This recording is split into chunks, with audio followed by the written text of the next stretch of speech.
Boa noite a todos. Começa mais um Cai na Roda da TV GGN. Hoje, como vocês podem ver, a gente não tem a nossa querida Lourdes, que ela conseguiu tirar umas férias aí, vai descansar uns dias, mas a gente tem certeza que ela está assistindo, então vamos fazer bonito, né? A nossa convidada do Cai na Roda de hoje é Juliana Dalpiva, jornalista premiada, colunista do UOL, apresentadora do podcast A Vida Secreta de Jair, e passou aí os últimos 2 anos investigando o esquema da rachadinha envolvendo Jair Bolsonaro e a família. Juliana, muito obrigada por aceitar nosso convite de participar do Cai na Roda aqui com a gente, com as mulheres do GGN. E eu vou começar então com a primeira perguntinha. Ao longo de toda a sua investigação, né, da sua pesquisa aí sobre a vida secreta de Jair, o que você encontrou que chamou a atenção, algo curioso que você encontrou durante essa investigação sua?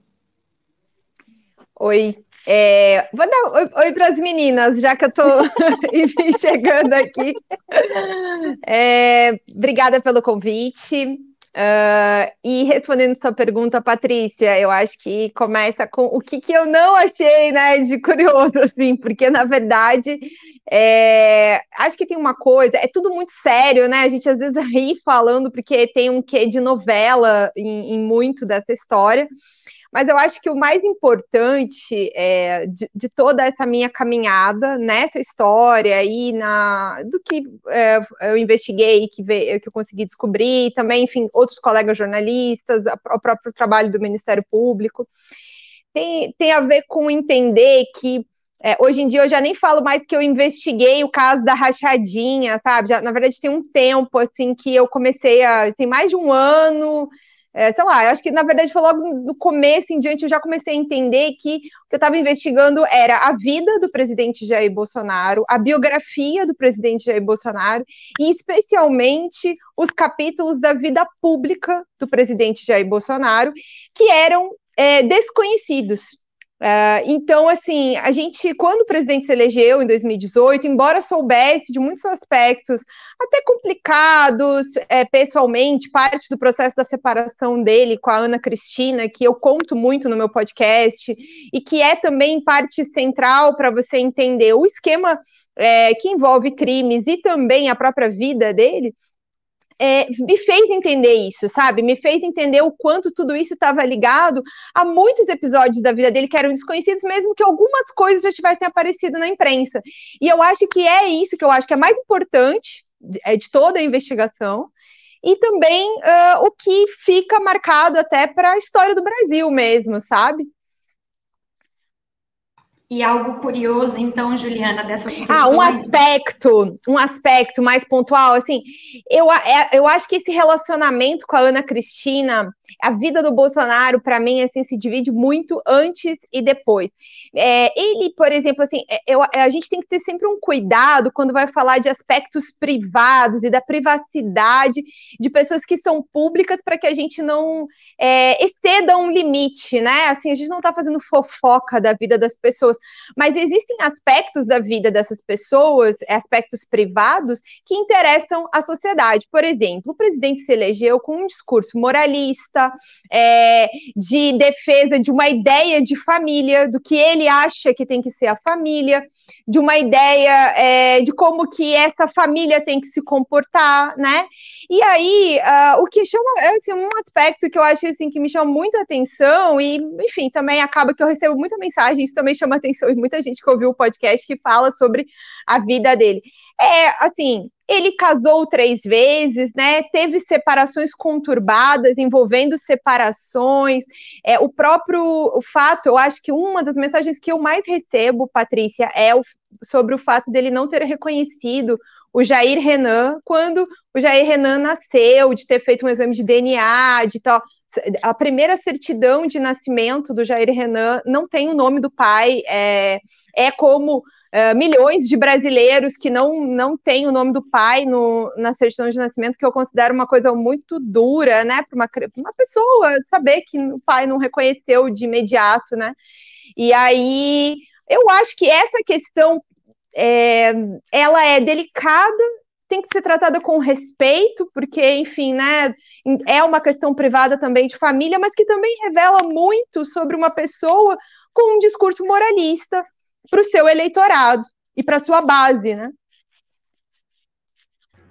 Juliana, obrigada pela entrevista. Eu ouvi o podcast, eu estava de férias, eu comi o podcast num dia só.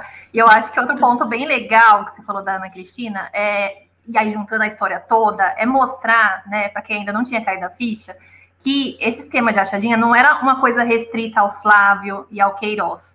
E que o Bolsonaro seria tipo o 01. Inclusive, você traz áudios inéditos sobre isso, né? Ele seria o precursor do esquema todo. Ele colocou os filhos nesse esquema.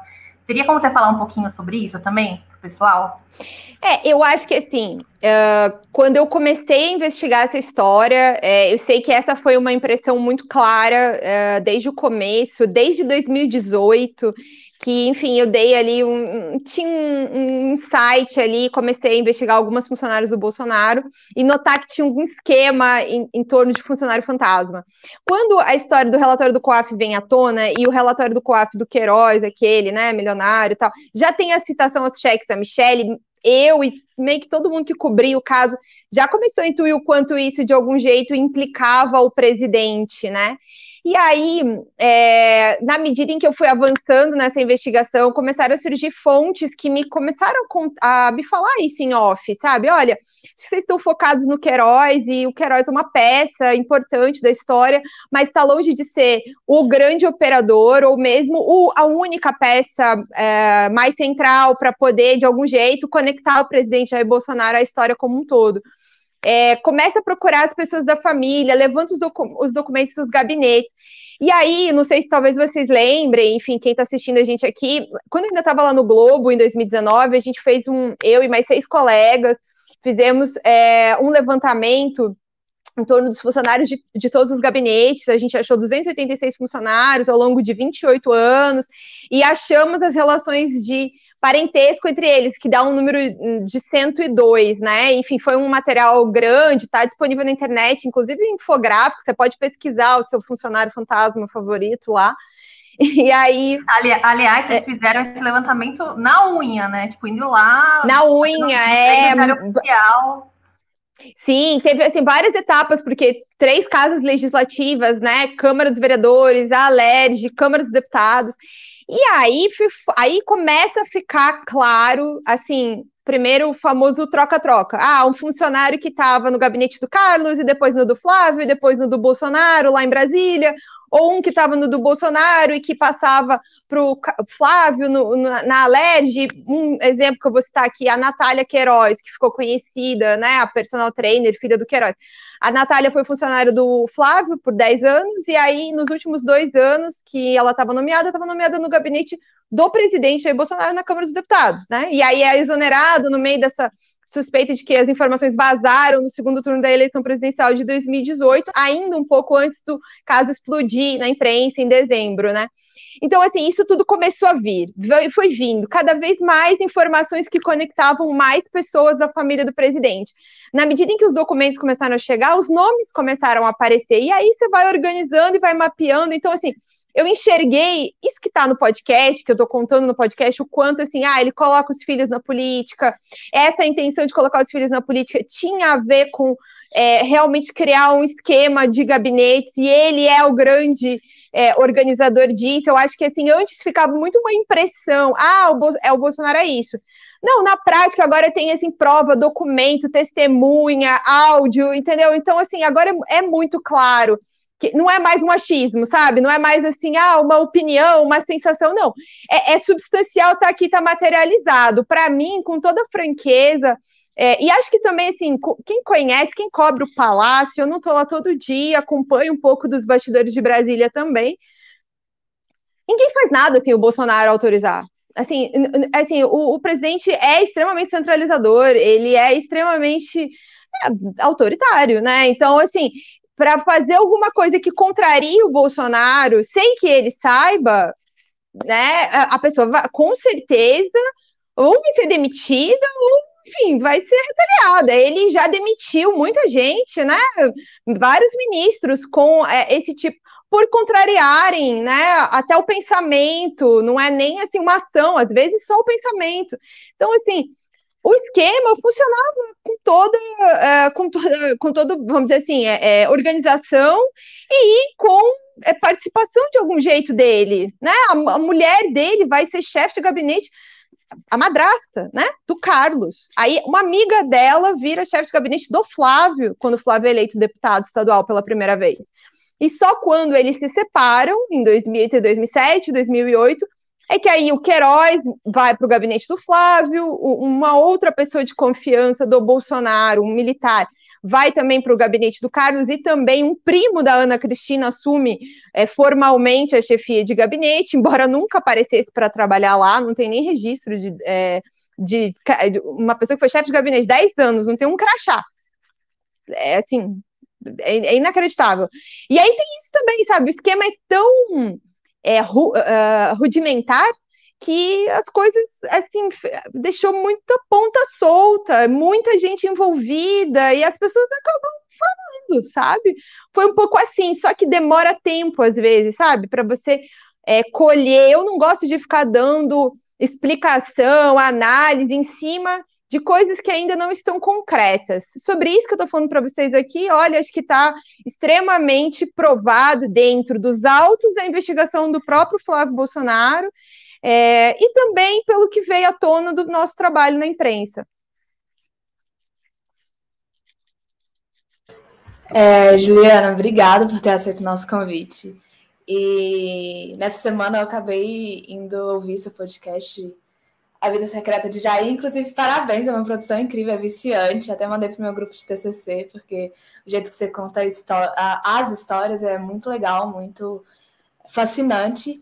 E, enfim, ali perto da vinheta, você comenta que nos 2 últimos anos você fez pouca coisa além de investigar a vida do presidente. Eu fiquei imaginando como que está sendo esses 2 últimos anos para você, sabe? Se para mim, que não investiga a vida do presidente, que só consuma notícia, já está sendo assim um pouco difícil para a saúde mental, conseguir acompanhar tudo. Como que está sendo para você? Como que você se inseriu nesse meio de ficar 2 anos só investigando a vida do presidente? E como que você está levando essa vida? Acho que tem várias etapas, sabe? Assim, eu não me programei para ficar 2 anos e pouco, agora quase 3, aí vamos virar já, entendeu? Já são quase 3. Não me programei para que fosse dessa maneira. Eu acho que a história ganhou vida própria na medida em que eu fui fazendo ela. E, enfim, também com outros colegas, trabalhei muito em parceria com muitas pessoas. Eu acho que no último ano é que eu acabei, enfim, tocando mais umas coisas sozinha, mas mesmo assim teve muito apoio de muita gente ajudando nesse processo. Eu acho que no começo foi um pouco, assim, profissionalmente desafiador, porque é uma história muito importante para o Bolsonaro, então muita gente da imprensa também trabalhou e na concorrência e quer fazer, então você tem um pouco aquela pressão do furo, enfim, de não ficar para trás na história e tal. Aí depois as coisas foram se assentando, né? Outras questões surgiram no governo, estou falando do primeiro semestre de 2019. E aí eu acho que entra um pouco essa separação. Algumas pessoas começaram a cobrir outros temas, enfim, o governo Bolsonaro é um desafio, tem muitos aspectos complicados, então, assim, quando você domina muito um assunto, é difícil, porque você fica inevitavelmente um pouco para trás no resto, né? Então não dá para dominar tudo o tempo todo, é muita coisa. E aí eu decidi ali me especializar, foi uma decisão mais minha, não teve editor nenhum que me pediu assim, olha, você é responsável pelo caso da rachadinha. Não, eu me tornei, assim, acabou que eu fui embicando, e aí, assim, de uma fonte puxou outra.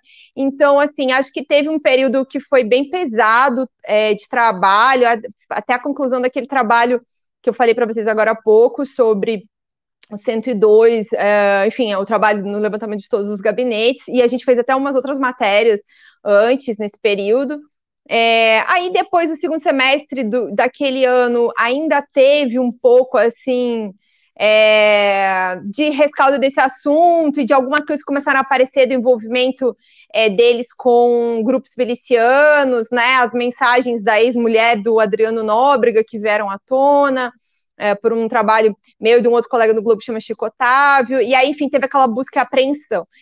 Então, assim, teve uns períodos, assim, muito intensos, e aí, o ano passado, na pandemia, que eu acho que a coisa começou a ficar, assim, bem, como é que eu vou dizer, dura, porque aí, né, a vida virou o trabalho, teve muita operação, para além do caso Queiroz em si, a gente não cobre só uma coisa, né? Então, teve muita operação policial envolvendo questões da pandemia, e ao mesmo tempo a própria pandemia em si que trancou a gente dentro de casa. Mas que, assim, olha, para conseguir vários desses documentos, as gravações do podcast, cara, é uma operação de guerra, sair de casa, sabe, sem pegar Covid, né, encontrar pessoas, pegar documentos, a própria operação de gravação, ela é uma operação, faz teste, viaja, faz teste Covid, faz isolamento, vai no estúdio sozinha. Então, assim, passei muito tempo longe da minha família nesse tempo, assim, minha família não, né, eu moro no Rio, minha família não, meus pais, meus irmãos não moram no Rio, moro no Rio com meu marido, e aí, sabe, assim, foi bem, bem complicado, perdi meu avô, né, esse ano, na segunda onda de Covid, e nem pude ver minha família, então, assim, aconteceu um pouco de tudo, como aconteceu um pouco de tudo com praticamente todos os brasileiros. Então, me cuidei muito, né? Consegui passar por esse período sem adoecer. E, enfim, me vacinei há cerca de um mês na primeira dose, estou esperando agora a segunda para os próximos dias.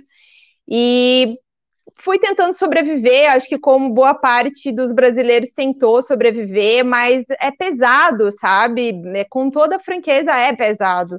O volume de trabalho, a situação do Brasil, também me sinto às vezes até culpada de ter me especializado um pouco dentro dessa história e não ter mais tanto tempo para me dedicar a questões de direitos humanos que para mim são muito caras e que eu me dediquei muito tempo da minha carreira e da minha formação profissional para fazer, sabe? Assim, eu estou tentando agora retomar um livro que eu estou fazendo sobre a ditadura militar, porque falta um pouquinho para terminar. Esse pós-podcast foi meio pesado, né? E aí, enfim, muito volume de coisas. Então, assim, eu estou meio que organizando a minha vida agora. Assim, acho que na próxima semana eu vou ter um pouco mais de domínio dela de novo. Bom, Juliana, obrigada pela sua entrevista aqui para a GGN, aqui para as Mulheres do Cai na Roda. Falando sobre o seu trabalho com direitos humanos, eu gostaria que você falasse um pouco do seu livro, Em Luta pela Terra Sem Mal, a saga Guarani contra a escravidão na Bolívia, que é sobre a luta dos índios guaranis contra o trabalho escravo naquele país. E eu também gostaria que você falasse um pouco sobre o seu trabalho, que você ganhou o prêmio Vladimir Herzog, com relação às confissões do Coronel Malheiros, que foi publicado no jornal O Dia. São trabalhos mais relacionados a essa área que tanto lhe traz apreço, e eu gostaria de saber se você pretende. Você falou que pretende retomar esses trabalhos. Eu gostaria que você falasse um pouco mais sobre o seu livro, sobre o seu direcionamento na área de direitos humanos. Obrigada pela pergunta. Sabe, eu acho assim, até estamos aqui falando nós, mulheres, assim, acho que a coisa que às vezes um pouco me deixa até um pouco chateada é quando a gente fala sobre isso, falando muito do Bolsonaro, parece. Tem gente que também acha que eu comecei a trabalhar ontem, sabe? Porque fez umas matérias que ficaram conhecidas e tal, assim, tipo, não, tem assim, mais de 10 anos fazendo muita coisa, assim, que tem importância histórica, né? E eu acho que, assim, quando você fala, vou começar de trás para frente na sua pergunta sobre a questão das confissões do Coronel Malhães, que está relacionada ao livro da ditadura que eu falei, que eu estou fazendo, falei agora há pouco. Assim, o Coronel Malhães foi um integrante do Centro de Informações do Exército entre 68, se eu não me engano agora na memória, e 74 no Centro de Informações do Exército. Depois ele passou um tempo em outros órgãos militares, mas também de cúpula da ditadura. Mas por que eu estou citando esse período do Centro de Informações do Exército? Porque o CIE, que a gente costuma chamar assim pela sigla, era um órgão do núcleo, era um órgão dentro do gabinete do ministro do Exército, nesse período, e no período mais duro, ali, 71 até 74, era ligado ao ministro Orlando Geisel. quando tem um número de desaparecidos e, sobretudo, de desaparecidos e de mortos também, mas de desaparecidos muito grande. E eles montaram, ele especificamente, gerenciou, criou ali um local para levar presos políticos para torturar e depois desaparecer com os corpos, que fica em funcionava numa casa em Petrópolis, que ficou conhecida como Casa da Morte, da qual saiu só uma sobrevivente, que foi a Inês Etienne Romeu. O meu livro é sobre a história da construção dessa casa, né, a Casa da Morte, e um pouco as consequências disso também, né, o que aconteceu com essas pessoas depois. Então, assim, essas entrevistas, essa matéria que está falando, as confissões, ele falou sobre, foi uma entrevista longa de 6 horas, que ele me deu em março de 2014. Algumas coisas dessa entrevista viraram reportagens dentro de uma série que o jornal estava fazendo naquela época.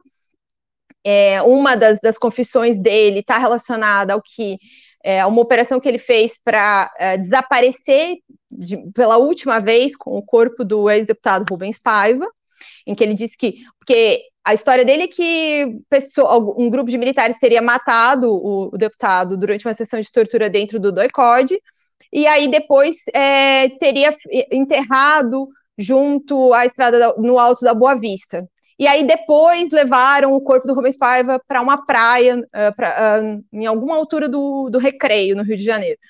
E aí a Operação Domalhães seria retirar lá do Recreio e levar para um rio, na região, enfim, aí ele não precisa muito bem, não sei se é no Rio de Janeiro, na capital, ou se é na região serrana, mas que ele teria descartado num rio. Nessa entrevista ele também falou sobre a Casa da Morte, deu nomes de outros agentes que trabalharam com ele lá dentro, porque a gente sabia pelo relato da Inês sobre alguns agentes, mas sabia o codinome, não sabia especificamente o nome dessas pessoas. E ele também falou sobre outros episódios, outros aspectos de outros desaparecidos políticos, outras operações onde ele trabalhou. Ele, de fato, trabalhou em muitas operações consideradas importantes pelo governo na época, operações centrais, ou seja, né, era alguém de dentro do gabinete do ministro do Exército. Você não escolhe qualquer um para assessorar o ministro, né? Então, para mim, esse centro é muito importante. Acho que ele acaba de vez com essa história de porão, que era uma coisa que a cúpula do Exército não sabia na época, né? Mas eles assessoravam o ministro do Exército, né? Como é que não sabiam? Então, eu tento destrinchar muito isso, detalhar muito quem são esses homens no meu livro. E aí, falando agora um pouco do outro livro que você falou, que foi o meu trabalho de conclusão de curso de jornalismo, quando eu me formei na Universidade Federal de Santa Catarina, que é sobre a Bolívia, sobre os índios guaranis. É um trabalho que eu também tenho muito carinho por ele. Foi a minha primeira experiência mais, assim, hard como repórter, né? Porque eu fui sozinha para a Bolívia, fiquei 40 dias. Uma loucura, assim, quando hoje eu penso naquilo, eu falei assim, não tem juízo, não. De ter ido sozinha para a Bolívia, ficar no meio, assim, de uma região também, assim, na época não estava super conflituosa, já tinha dado uma pacificada, mas foi ainda no segundo governo do Evo Morales, quando eles estavam implementando uma lei que fazia com que propriedades onde tivesse constatado trabalho escravo, as propriedades seriam revertidas para os trabalhadores, que no caso ali era uma região de muitas comunidades guaranis centenárias, assim, fazendas centenárias e comunidades centenárias que também estavam ali há muito tempo. E ali, assim, uma escravidão centenária, né? Eram famílias que os avós, assim, 3, 4 gerações de escravos. Foi uma experiência muito bruta, dura, de trabalho, sabe? De ver famílias assim inteiras, crianças pequenas ainda vivendo em situação muito, muito grave. Eu tentei assim manter um contato depois que eu terminei o trabalho, mas assim, por alguns anos a gente até manteve, porque eu fui para lá em 2009, segundo semestre de 2009, e mantive contato durante alguns anos ainda com alguns deles. Mas é impossível, foi meio difícil de manter com todo mundo, porque também condições muito difíceis das pessoas lá, acesso à internet, telefone, a nossa comunicação transformou, nem todo mundo foi para rede social, então eu até há pouco tempo, quando teve esse problema todo mais recente na Bolívia, nessas trocas de governo, eu me comuniquei com uma das pessoas que me ajudou bastante no meu trabalho. Eu fiz uma parceria bem importante com alguns advogados de direitos humanos, que eu acho que foi o que garantiu a minha segurança para andar pelas comunidades. E, enfim, eles estavam, assim, eu acho que a Bolívia aprofundou algumas crises que já estavam acontecendo lá, e essas pessoas se desarticularam também, trabalhavam unidas, e naquela época que eu tive, e a maioria delas já não estava mais trabalhando junto, sabe? É bem complexa a situação da Bolívia, é grave, e difícil, sabe, de ler de longe, a gente que não está lá, assim, eu fui naquela época muito porque eu tinha estudado um período em Buenos Aires, em 2008 eu fiz intercâmbio na Universidade de Buenos Aires e eu estudei História Social Latino-Americana e aconteceu o massacre no Pando, naquele, acho que foi setembro, outubro de 2008, isso. E aí eu voltei da Bolívia, eu voltei da Argentina com essas duas questões muito sérias, assim. Essa questão na Bolívia, a Bolívia também estava discutindo uma constituição, né, que era para aceitar, colocar, né, um país com várias nações. Eu achava isso interessante também de pensar. E, ao mesmo tempo, também a questão da ditadura, né? A Argentina estava julgando militares. Essas duas questões ficaram muito assim, vivas na minha memória, e eu voltei para o Brasil e a gente estava naquela meio que assim, acho que, desculpa a palavra, uma certa pasmaceira, né, de achar que a gente não tinha mais questões estruturais para discutir, enfim, a ditadura já tinha passado, enfim, os nossos conflitos pareciam, assim, menores, o Brasil a economia tá bombando, tá tudo certo, e não, né, não tava.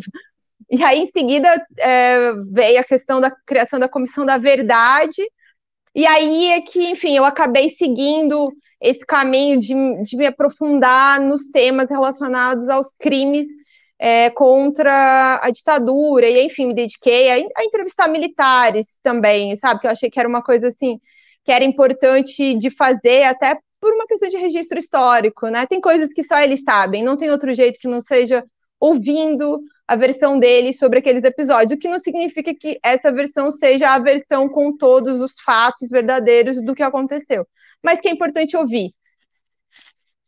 Juliana, já que você narrou aí a tua carreira relacionada a direitos humanos, ditadura, eu queria te fazer uma pergunta no sentido de toda essa questão, né, de manter, como você falou, aparentemente o Brasil tinha resolvido, né, solucionado a questão da justiça de transição, né, aparentemente estava tudo certo, né, no Brasil a gente não imaginava que os crimes da ditadura poderiam um dia ser novamente questionados até um tempo atrás, né,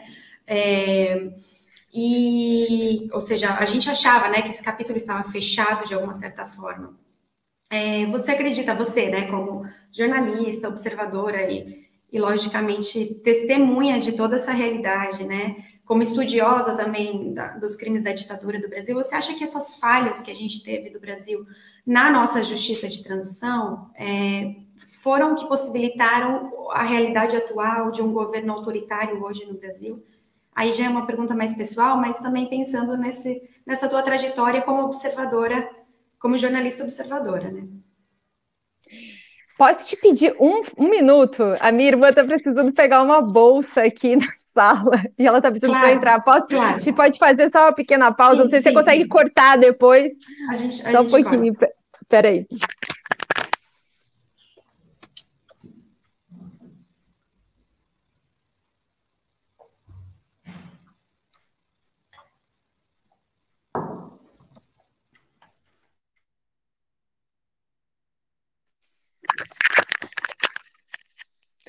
Drama do home office, né? Faz parte. Então, só repete para mim o finalzinho da sua pergunta, que era com relação à questão do Brasil ter ignorado os crimes, né? Isso. O fato, dessa forma como a gente passou a nossa justiça de transição, se você acha que isso foi o que permitiu a gente ter hoje um governo autoritário no Brasil. Eu acho que tem, sim, alguma relação. E como é que eu vou te explicar? Eu acho que o Brasil, ao não discutir o que significa, é um palavrão, né? Crimes contra a humanidade. O que é isso? A gente fica achando que é só o que aconteceu na Alemanha, nazista, durante a Segunda Guerra. As pessoas têm dificuldade de parar e olhar para o Brasil e verificar a gravidade das coisas que aconteceram na ditadura, porque os crimes que aconteceram na ditadura no Brasil não foi nem só contra as pessoas que morreram ou mesmo que desapareceram, né? Tudo que aconteceu atingiu a sociedade brasileira inteira naquela época e as gerações posteriores disso também. Porque, assim, essa semana, né? Tiraram a Lei de Segurança Nacional, estava aí ainda a Lei de Segurança Nacional, permitindo abrir inquérito para investigar professor universitário por ficar dando opinião. Sei lá, amanhã vão fazer o quê? Um contra mim também? Entendeu? Então, se é que não tem, só que eu não saiba. Então, acho que ficou essa coisa, assim, uma coisa que me chamava muita atenção, até antes da eleição do presidente Jair Bolsonaro, que é as manifestações em que as pessoas iam defender o AI-5, né? Ou, enfim, um novo golpe. A minha nítida impressão, até porque algumas dessas pessoas que fizeram isso não eram pessoas que viveram aqueles anos, então é de um desconhecimento, de uma ignorância muito grande, o que significa o AI-5, né? Eu acho que, assim, para mim, materializa muito quando você entende que naquela época era permitido, não é que uma pessoa fosse presa por uma autoridade por causa de alguma acusação, a pessoa era sequestrada no meio da rua por um carro à paisana, por gente que não se identificava como autoridade, você era levado para um local clandestino, onde ninguém te dava nenhuma garantia da sua integridade física, sequer para responder sobre aquilo, né? Ou seja, se você cometeu algum crime, então, assim, isso também era ilegal até para os padrões que os militares criaram. Então, assim, isso é a barbárie, né? Isso não é assim, aceitável em nenhum lugar que queira dizer que tem uma democracia. Então, para ter uma democracia, você tem que ter de verdade um Estado democrático de direito, uma Constituição onde você segue as regras, onde as pessoas têm direito à defesa, quer dizer, ser acusado, mas você tem que ter direito a dizer onde é que você estava, o que foi, qual que é essa acusação, quem é que media isso. A gente, inclusive, naquela época tinha pena de morte por um período, mas era a pena de morte depois de um julgamento, né? Não era uma pena de morte de execução no meio da rua, sabe?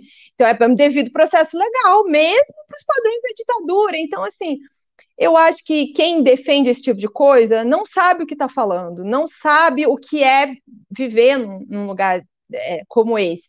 E é muito assustador ver defesas desse tipo de coisa, sabe? Assim, eu confesso que é deprimente. Depois de... Assim, eu nasci no primeiro ano em que o Brasil, né, já tinha um governo civil. Então, eu não vivi a ditadura militar.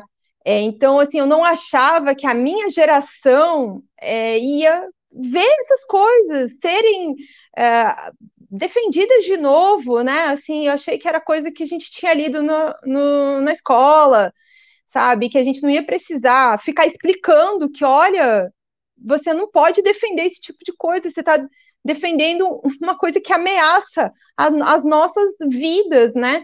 Porque é muito fácil você defender esse tipo de coisa, mas aí vem defende, mas aí você quer criticar o governo, troca de governo, aí você vai querer ser alvo desse outro governo porque você pensa diferente, porque você tem uma opinião diferente. muito, muito delicado. E, assim, há também outras falácias, mentiras, né, que se diz, que só quem foi para a luta armada morreu. Não, gente. Né, muitas pessoas que sequer tinham qualquer envolvimento com a luta armada morreram, né? O deputado Rubens Paiva é uma dessas pessoas, mas mesmo quem teve, acho que assim, eu conheço muito, e olha, conheço muitos ali sobreviventes da luta armada, muito poucos não passaram pelo processo de serem presos, torturados, responderem na justiça militar. Então, mas aí, assim, né, tudo errado, a pessoa é obrigada a confessar debaixo de paulada ali, né, de muita tortura, um monte de coisa que às vezes nem cometeu. Então, assim, qual é a legalidade daquilo, né? Tudo. E eu acho que, assim, quando não se olha para esse passado, também isso, de algum jeito, fica parecendo uma licença para vários abusos que acontecem nas nossas polícias, né? E tem uma discussão, muitos especialistas debatem sobre a questão da polícia ser militar, né? E do quanto essa herança militar influi na violência policial. Muito, assim, foi muito ruim para o nosso processo democrático de construção posterior à Constituição de 88, o tempo que o Brasil levou para uma comissão da verdade. Isso foi muito ruim, se perdeu. Eu acho que acho que a coisa mais importante que tinha. Eu sei que as famílias querem justiça e elas têm direito a querer justiça para os familiares que elas perderam, mas a coisa mais importante para a gente, enquanto sociedade, era um processo de educação, né? Assim, a Argentina lida com tudo isso de uma maneira bastante diferente, tem consequências, eles têm outros problemas mais graves que os nossos em outras áreas, mas essa questão é uma questão muito fixada na sociedade argentina. Quando você anda por Buenos Aires, por exemplo, você encontra locais de memória em praticamente toda a cidade, sabe? Assim, e com uma expressão que resume, eu acho que de maneira muito firme, isso, que é chamar de terrorismo de Estado, o que aconteceu naquele tempo.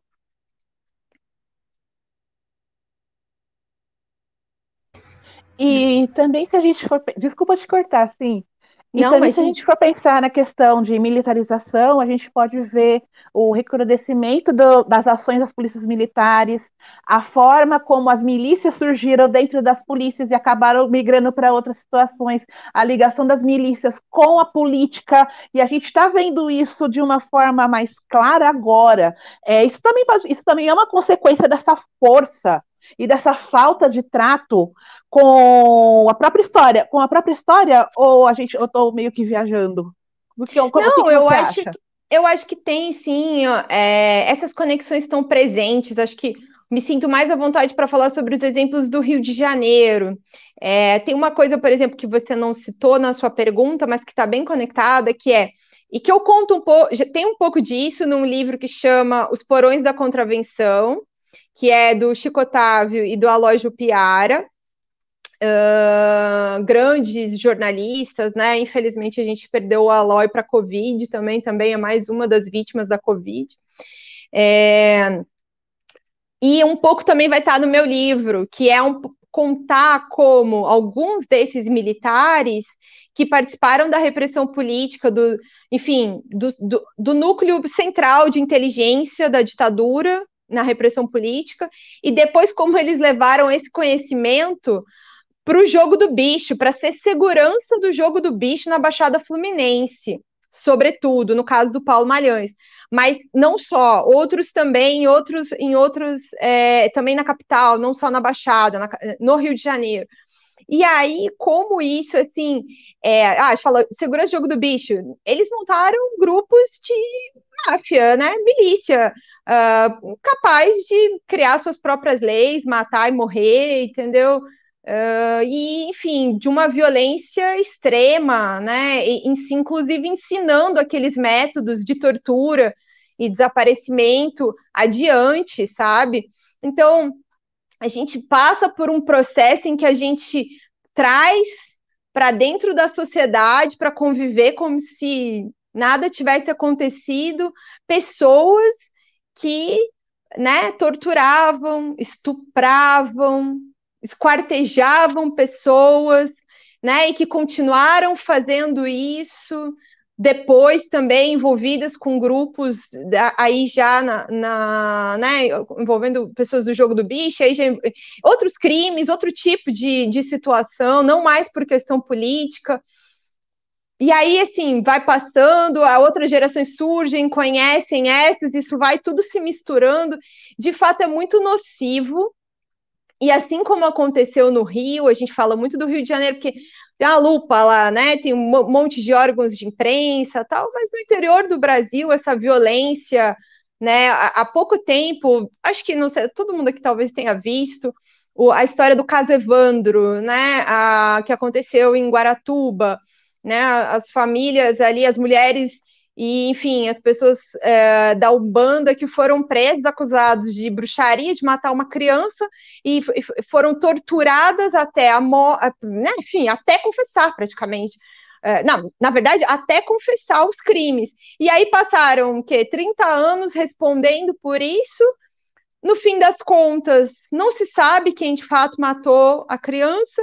Essas pessoas tiveram a vida delas destruída e também a possibilidade de você identificar de fato quem matou essa criança hoje é nula, porque não se fez uma investigação correta, coerente, profissional naquela época e o criminoso está impune. Então, assim, eu não tenho como. A ideia de que você, por meio da tortura, vai obter confissão, ela é presente hoje ainda, infelizmente. E, Juliana, você comentou um pouco sobre as milícias. A gente hoje sabe que o Queiroz e, enfim, todo o clã Bolsonaro tem uma certa ligação com algumas pessoas ditas milicianas. Nas suas andadas aí pelo Rio, atrás do Queiroz, atrás de fontes, você ouviu muita gente para suas reportagens, né? Você teve resistência ou teve algum problema para entrar em áreas ligadas a milícias? Como que foi isso? Olha, a gente... Quando você trabalha lá, eu já trabalho no Rio de Janeiro há pouco mais de 10 anos. Então, você aprende um pouco as regras, né? Então, eu não saio de casa sem saber direito onde é que eu tô indo, né? Geralmente você se informa, você tenta saber, é um lugar que dá para chegar, é um lugar fechado, enfim, tem milícia, tem tráfico, o que é? Você se informa um pouco, não sai na louca não, assim, sabe? Então, o que eu te dizer? Eu tento sempre ter, assim, responsabilidade, noção, né? Não vou sozinha a lugares que eu acho que são complicados, tento ouvir motorista também, enfim. Então, assim, eu não tive nenhum episódio, além do fato, assim, o que eu não te ameaça nesse sentido, assim, sabe? O que eu notei muito quando eu fazendo as andanças para saber a história dessas pessoas, sobretudo desse núcleo de pessoas que são parentes do Queiroz ou então amigos do Queiroz. Essas pessoas todas têm muito medo. O problema não era eu ir na casa dessas pessoas, fazer perguntas e tal. Tipo, porque eles me despachavam muito rápido, de modo geral. Mas estas pessoas sempre demonstravam para mim, e acho que para outros colegas jornalistas que procuraram também, porque esse comentário a gente faz quando conversa, é que todo mundo tem muito medo de falar qualquer coisa, muito medo, e aí fica sempre meio que assim, no ar, entendeu? Tipo, nas entrelinhas, o que é, medo do quê, sabe? E aí, eu costumava achar que as pessoas, assim, no começo, por mais que a gente saiba dessa conexão aí que é concreta entre o Adriano Nóbrega, né, que morreu no ano passado, e o Queiroz, e aí estou falando de 2019, enquanto o Adriano ainda estava vivo, né, foragido da justiça, mas vivo. O que eu acho, assim, que eu achava que as pessoas tinham algum medo, mas eu achava que era superestimado, assim, que não era realmente uma coisa tão real, assim. Aí depois eu ouvi os áudios da Márcia, quando foi apreendido o celular dela. E aí é que começa a ficar um pouco mais real a questão da pressão sobre eles, e, enfim, né, de como é que eles agem, e a pressão, né, vamos dizer assim, ali eu comecei a entender um pouco melhor mas eu também não sei o quanto, assim, porque tudo é muito delicado. Se acontecer alguma coisa com qualquer uma dessas pessoas, os suspeitos vão ficar muito claro. É muito claro quem é suspeito disso, né? Então, eu acho que rondam, mas eu ouvi isso de muitas fontes também. As pessoas só queriam conversar em off, ou então nem queriam conversar, ou então mentiam mesmo, sempre alegando essa questão de que tinham muito medo de falar o que sabiam. Juliana, eu vou fazer uma pergunta um pouco de foca agora, porque eu fiquei curiosa quando eu estava ouvindo o podcast, que você falou várias vezes durante os episódios que às vezes era meio difícil tirar as informações das pessoas, as pessoas não queriam falar com você. E aí eu acho, sem dar spoiler para quem está em casa e não ouviu o podcast ainda, mas você foi no bar, gravou conversa com uma fonte,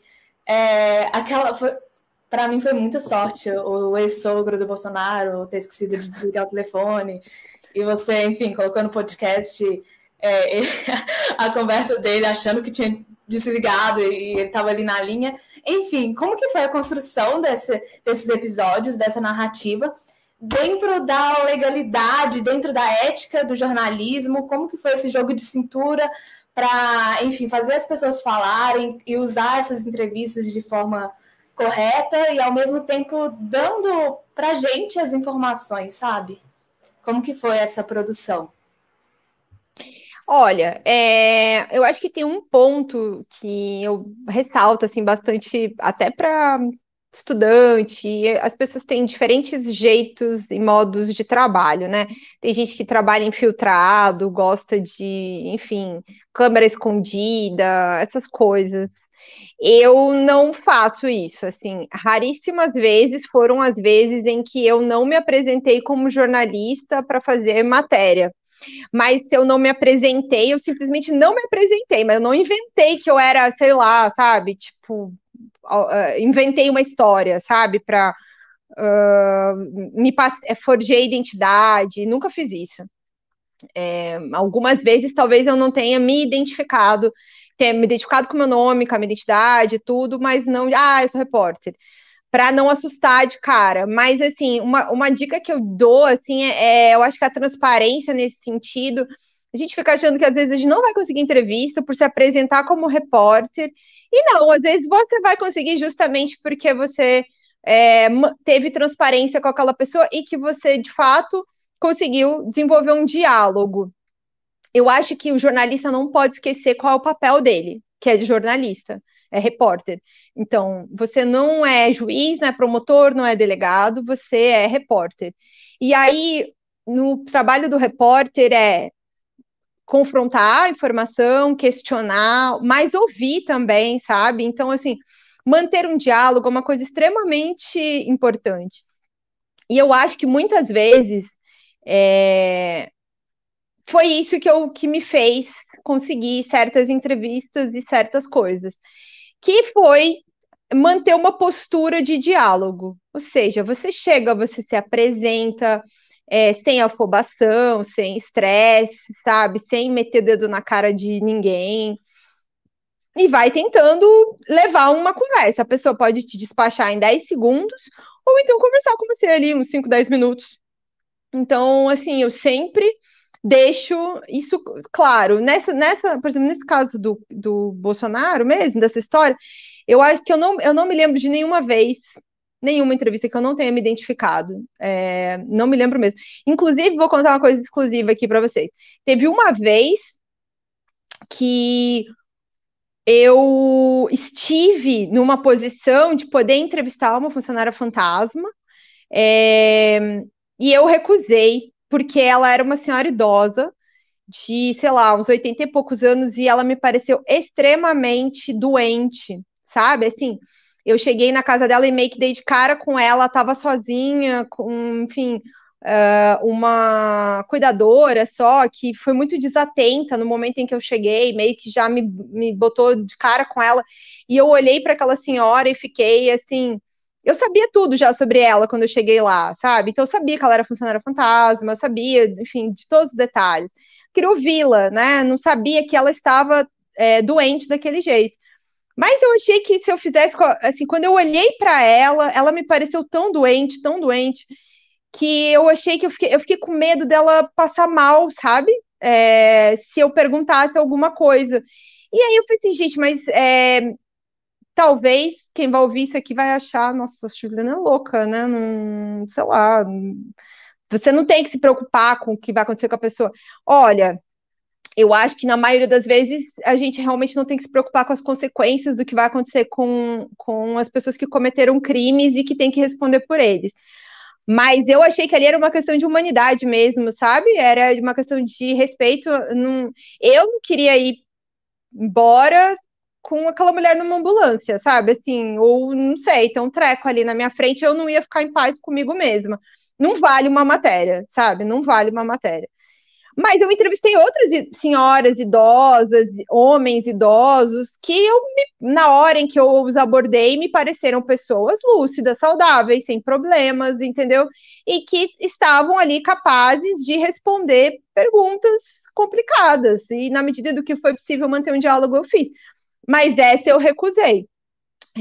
Eu mesma fui embora, sabe? Assim, eu olhei para o meu fotógrafo que estava junto no dia e foi uma confiança no olho, assim, a gente se olhou, eu nem falei para ele, sabe? Assim, eu olhei e falei, vamos dar uma. Eu não falei assim, não vamos fazer a entrevista. Eu olhei para ele e falei assim, não, vem cá, vamos ali do lado. E aí, tipo, a gente saiu, assim, deu uns passos para trás, e aí eu olhei para ele e falei assim: olha, você não achou, ela tá muito mal, não tem condição, sabe? Depois essa mulher tem um treco, né? E aí a gente vai ficar com essa situação? Não. Aí a gente depois conversou com alguém ali, enfim, que conhecia ela e se desculpou, né, por ter chegado, mesmo sem ter feito nada, entendeu? E isso foi uma coisa que até fez com que algumas dessas pessoas me respeitassem ainda mais, sabe? Tipo, não me deram entrevista nem nada, mas eu notei, assim, que teve um respeito, assim, sabe? Pela atitude. Que eu acho que, assim, a gente tá fazendo trabalho, trabalho é importante, às vezes perguntas difíceis precisam ser feitas, tem uma pressão enorme sobre a vida dessas pessoas e elas devem respostas à sociedade. Mas a gente também não pode esquecer que estamos todo mundo lidando com seres humanos ali, sabe? Eu tento manter a educação que eu aprendi em casa, sabe? Da minha mãe e do meu pai. É um pouco revoltante ouvir que até idosos nessa situação são usados. Muitos como funcionário idosos. fantasma. É meio revoltante. Bem revoltante, aliás. Mas aí, Juliana, então, para meio que já fechando aqui, já quase o nosso tempo, eu queria te perguntar o seguinte, e aí você fica à vontade para responder ou não, porque eu sei que às vezes jornalistas não querem fazer, como você mesmo falou, análises em cima de coisas não muito concretas, né? Mas, enfim. Mas eu queria saber do seu ponto de vista, o que aconteceu em 2018? Porque, como você mesmo falou, o Bolsonaro foi para a eleição com aquele discurso moralista de defesa da família, de pessoa, enfim, de bem, cidadão de bem, não sei o quê, não é corrupto. Era a única pessoa não investigada no mensalão, era a única pessoa que não está envolvida na Lava Jato e não sei o quê, etc e tal. E aí ele conseguiu passar pela eleição sem nenhuma denúncia, sendo que agora a gente sabe de todo esse passado, graças ao trabalho de vocês, a gente sabe de todo esse passado sombrio em relação ao que eles fizeram no gabinete com o funcionário fantasma e desvio de dinheiro público, etc. O que aconteceu ali? Como que a gente explica isso? E outra questão, se você puder comentar, e aí eu não sei se você tem informação, o que aconteceu com o Ministério Público? Porque hoje a gente sabe que aquele relatório do COAF era de janeiro de 2018, e se passou a eleição inteira, essa história da rachadinha primeiro com o Flávio, só foi sair depois da eleição, se eu não me engano, não foi isso? O que aconteceu nesses meses? Por que ficou parado isso? Olha, eu vou começar pela primeira parte, tá? E vou ter que corrigir. Assim, não é verdade que não saiu nenhuma denúncia sobre o Bolsonaro durante o ano de 2018. Vou citar só duas que eu acho que considero que são coisas bem importantes que foram feitas em 2018 pela famosa grande imprensa, e que são coisas que foram muito importantes até para a minha construção do podcast. A primeira grande reportagem que saiu em 2018 foi uma matéria da Folha de São Paulo, com o patrimônio da família Bolsonaro. E que rende aquela entrevista que aparece no podcast da Camila Matoso do Ítalo, em que ele fala para ela assim, que ele usava o dinheiro do auxílio moradia para comer gente em Brasília. E também de onde vem o início de um olhar mais atento aos imóveis do Flávio. A Folha fez aliás, foi uma série, foram 3 dias, se eu não me engano, de reportagens, tem muitas informações importantes que, a partir daquilo lá, cresceram até para dentro dessa própria investigação. Uma outra matéria bem importante que saiu em 2018, durante a eleição, foi uma matéria na Veja, que falava sobre a separação do Bolsonaro e da Ana Cristina. Eles tiveram acesso ao processo, foi um escândalo enorme, a gente cobriu aquilo durante vários dias, e que tinha a história de que ele tinha roubado o cofre dela, com as joias, e assim, a gente fala, assim, alguns colegas da imprensa, a gente costuma dizer, assim, que tinham 3 matérias que eram fundamentais para você entender de um olhar maior essa questão que envolve a vida do Bolsonaro e os gabinetes. Essa matéria da Folha sobre os imóveis, a matéria da Veja sobre essa questão da separação, e depois a matéria que a gente fez lá no Globo, daí já no outro ano, em 2019, sobre o levantamento de todos os gabinetes. Então, assim, eu acho que algumas coisas importantes surgiram, sim. E também teve, não sei se você vai lembrar agora, mas em 2018 também teve a matéria mostrando em que a Ana Cristina registrou ameaça de morte, que os telegramas do Itamaraty, isso também surgiu em plena campanha presidencial em 2018. Então, como é que eu vou te dizer? Às vezes uma investigação demora mesmo, sabe? Eu fiquei 3 anos fazendo isso. Eu fiquei, tipo, a parte dessas gravações, eu fiquei mais de 2 anos convencendo uma pessoa a me ceder, entendeu? Então, assim, tem que ter paciência, tem que ter persistência, nem sempre a gente consegue todas as coisas que a gente precisa na hora em que a gente precisa. Uma outra coisa que eu fiz, eu citei as dos colegas, e aí tem um outro aspecto que eu achei bem importante, que feito naquela época por mim, por um outro colega chamado Igor Mello e um outro colega chamado Bruno Abud. A gente fez uma matéria mostrando que o Bolsonaro tinha um assessor que tinha páginas de ódio, inclusive tinha xingado a vereadora Marielle Franco na morte dela, e ele era funcionário fantasma do gabinete do Carlos Bolsonaro, e a vida dele o trabalho dele era viajar com o Bolsonaro pelo Brasil. O nome dessa pessoa é Tércio Arnaud Tomás. Esta matéria saiu em agosto de 2018. A gente cobrou o Facebook sobre aquela atuação, sobre tudo. Passaram-se 2 anos para o Facebook fazer um relatório para constatar uma coisa que nós denunciamos em agosto de 2018. Então, assim, eu acho que nós não fizemos todas as matérias que a gente, enfim, naquela época, não conseguiu revelar todo o esquema. E eu confesso para você que mesmo depois do podcast, reunindo muitas dessas coisas e outras que eu consegui descobrir, ainda não contei a história toda, às vezes leva tempo mesmo, sabe? Agora, eu acho que muita coisa foi feita sim, e é um problema também a gente não valorizar as coisas que são feitas, porque se você olhar, tem um grupo ali de uns 15, 20 repórteres, eu mais, enfim, meio dentro desse grupo, trabalhou muito, cobriu muito Bolsonaro, muito, muito, sabe? Trouxe muita coisa à tona. E aí, entrando na questão do Ministério Público, esta também é a minha pergunta, desde que eu fiquei sabendo que esse relatório é de janeiro de 2018. Desde aquela época, eu me pergunto isso e perguntei lá isso também mais de uma vez. Não tive resposta. Oficialmente não tive resposta, não. E é sempre uma coisa assim, um estresse, quando você levanta um pouco esse assunto, fica parecendo que você meio que cria, né? Tipo, tá contra alguém ali. E é uma informação que eu venho batendo nas minhas matérias desde que o caso veio à tona. Esse caso existe desde janeiro de 2018, esse relatório desde janeiro. Cara, eu escrevi tantas vezes isso, mas assim, passa batido, as pessoas não prestam atenção, então assim, de novo, eu inclusive contei nesse episódio 1, de novo, inclusive esse estresse junto ao Ministério Público, de perguntar sobre isso e tal, para frisar, de novo, esse caso existia desde janeiro de 2018, por que o Ministério Público não investigou isso na época, por que o caso ficou parado durante tanto tempo? E eu acho que essa é uma questão também que envolve esse caso. Esse caso tem idas e vindas no Ministério Público do Rio de Janeiro. Sobe, desce, fica um tempo parado e daí do nada acontece alguma coisa. E assim, essa lentidão, essa marcha lenta e marcha rápida que vem de vez em quando, ela é um problema, porque aí, assim, já teve de tudo no bastidor ali, de, assim, pressão, gente que ia colaborar, mas desistiu, achando que não vai dar em nada. Eu sei porque às vezes as pessoas contam um pouco, sabe?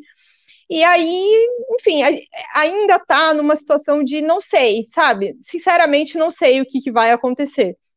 Mas também, agora, para mim, profissionalmente, eu amadureci uma questão. Eu não sei o que vai acontecer no judiciário, mas não tem como fugir da justiça da história. Já marcou a história do Brasil. Entendeu? Então, assim, não sei se eles vão responder, de fato, criminalmente, apesar do Flávio estar denunciado. Tem um monte de problemas no judiciário em torno da anulidade da quebra de sigilo, que é muito importante, as provas são muito importantes para o caso. Não sei muito bem o que vai ser feito disso ainda, se vai ter novo pedido de quebra de sigilo e tal, mas é inegável, pode anular as provas. Agora a gente já sabe que o Flávio gastou 638 mil reais em espécie para comprar 2 apartamentos.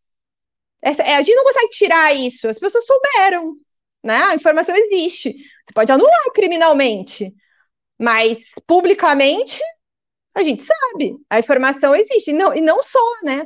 Assim, inúmeras questões que vieram em decorrência da quebra de sigilo, né? Assim, então, as gravações que eu usei da família do Queiroz, por exemplo, elas podem ser todas anuladas, porque elas foram pedidas no processo de busca e apreensão, que é baseado para pedir a busca, o Ministério Público usou os dados da quebra de sigilo. Então, como a quebra de sigilo foi anulada, os dados da busca podem ser anulados também. Mas aí a gente vai fingir que a gente não ouviu a mulher do Queiroz falar que o Queiroz era marionete do Fred, sabe? Então, não, a gente sabe, a gravação está lá agora, inclusive.